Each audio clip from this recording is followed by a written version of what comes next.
busting. Many brothers I be sparking and rusting, man, like inside the dark, call me Bill Snatcher. Just a brother for the rapture. I hang live, holding on strong, hard to capture. Extravagant, resurrect the track and it's militant. And I react like a convict and start killing. It's manifested. The gods work like appliances, dealing in my sacred life.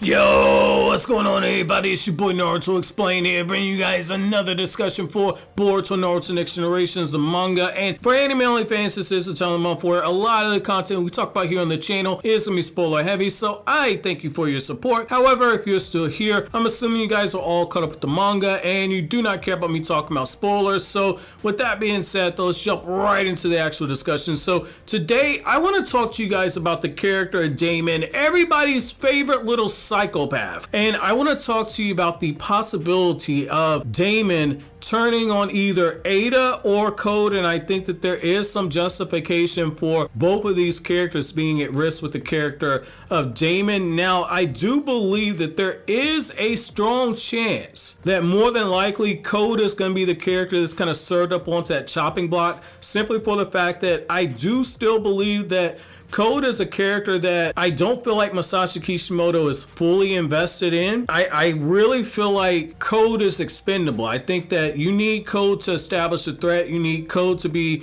a way to get Kawaki in front of Ada so Ada can begin using her womanly charms in order to have Kawaki join over on their side. I think you need Code to represent the bigger threat that's needed to go into that time skip where Naruto or somebody fights against Code and they see that Code without the limiters is this strong, and if Code gets the limiters taken off, everybody's in absolute trouble at that point. I think you even go as far as having Code get his limiters taken off and raise all holy hell after the fact. But I do believe that because of the fact that Daemon has been shown to be getting on Code's nerves, and we've seen how Code has tried doing small sneak attacks to see what Daemon's limitations and etc. are, I feel like you're in a situation where Ada is eventually going to pull Daemon to the side and say that Code has outlived its usefulness and that they need to go ahead and get rid of Code. I think that you're also going to be in a situation where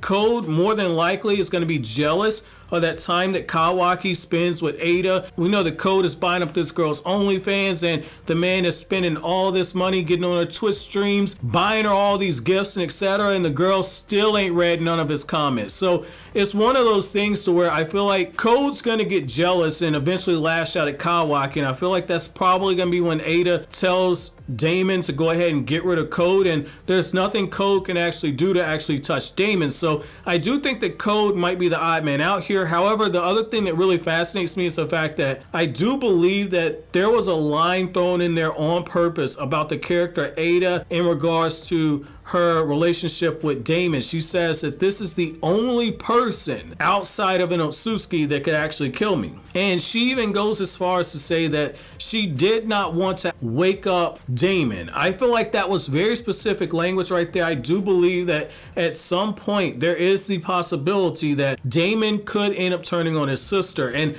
I think it's one of those things to where Daemon would have to be manipulated into doing so. I don't think that Daemon's just going to lash out at his sister. They seem to a certain extent a little too close. There looks like there's some actual history with those two characters, but I do believe that maybe if Code isn't the character that gets turned on, but instead Code is able to get in Daemon's head, eventually once Ada outlives her usefulness, or maybe Code's in some type of a jealous rage and he's able to get Daemon to turn on Ada, you could have a situation where Daemon turns on his sister. The other thing you have to kind of keep in mind with the character Daemon is that Daemon is a very childish character, and I do believe that on a certain level he knows that his sister to a certain extent is afraid of him, because again, she referred to him as the only person that could actually kill her. So I'm wondering if Ada gets in a situation where she cuts down on Daemon's fun or something like that, and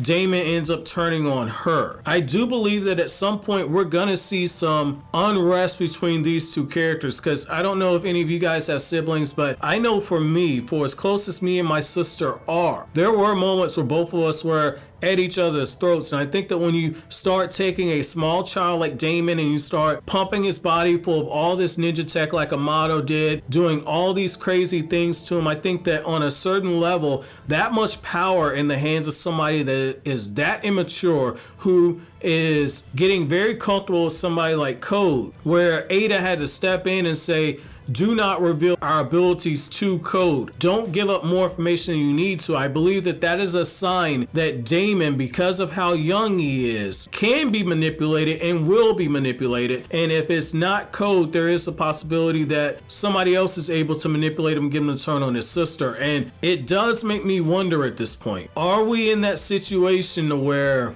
Masashi Kishimoto is building up towards another puppet master? I know some people have kind of thrown out this theory that Amado is aware of Ada and that Ada is just doing talk when she says she wants to kill Amado, but they're really just playing Code for a fool. I'm not going that far out on a limb, but I am saying that if you make the whole scenario to where Amado, because he's the one that augmented their bodies, Amado has some level of control over them, and if Amado gives Kawaki the Karma Seal, even if Ada has issues with Amado, because Kawaki is somebody that is indebted to Amado for giving him the power, that Karma Seal, I believe that could be a chance to where Amado is able to use Kawaki as leverage. I think that Amado is somebody who is only as loyal to somebody for as long as they serve the purpose of keeping him alive. I think that right now he knows that Code's the issue. I think once Code has been removed, he's positioning Kawaki as somebody that he himself can actually manipulate. And I think that if Kawaki tells Ada not to kill Amado because of what Amado's done for him, Ada's not going to kill him because of how interested she is in that character. And I think that because Ada has that Senrigan and is so dangerous, you could have that situation where Amado is the character that manages to sweet talk Daemon and get Daemon to turn against his sister. That's the one thing that she herself wouldn't see coming, especially if I am right when I say that Ada can only see one scene at a time and that she has to go back by her own admittance and pick scenes from the past to view what happened. I think that if you take advantage of that window right there to where you get her when she's not paying attention, she's not looking at you and at the scenes that involve you, that you could have Daemon be the one that kills her. So I just want to kind of throw this out here. I'm not necessarily making this as an actual theory. This is one of those things to where I was rereading the chapters and the character Daemon just really stood out to me. I feel like that was a line that was thrown in there on purpose. I don't think it was a throwaway line. I really don't think it was a throwaway line. So I kind of want to see what you guys' thoughts are on this. Obviously, as we get new information, I'll update my stance on this. Right now, there's not a lot to go off of, but it just seems interesting to me that Ada throws that line out there and then we get that very wholesome picture of Ada in the last chapter and she's holding her sleeping brother. I really feel like, based on the way Kishimoto's wrote in the past, I feel like there's the chance that this is that character that's either going to be Ada's undoing because he's taken advantage of, or that's going to be a character that ultimately ends up turning on her. So I kind of want to know what you guys' thoughts on this. Let me know down in the comment section below. But as always, guys, if you like anything I had to say, don't forget to comment, rate, subscribe, and share. Thank you so much for watching until the end. Have an awesome day, guys.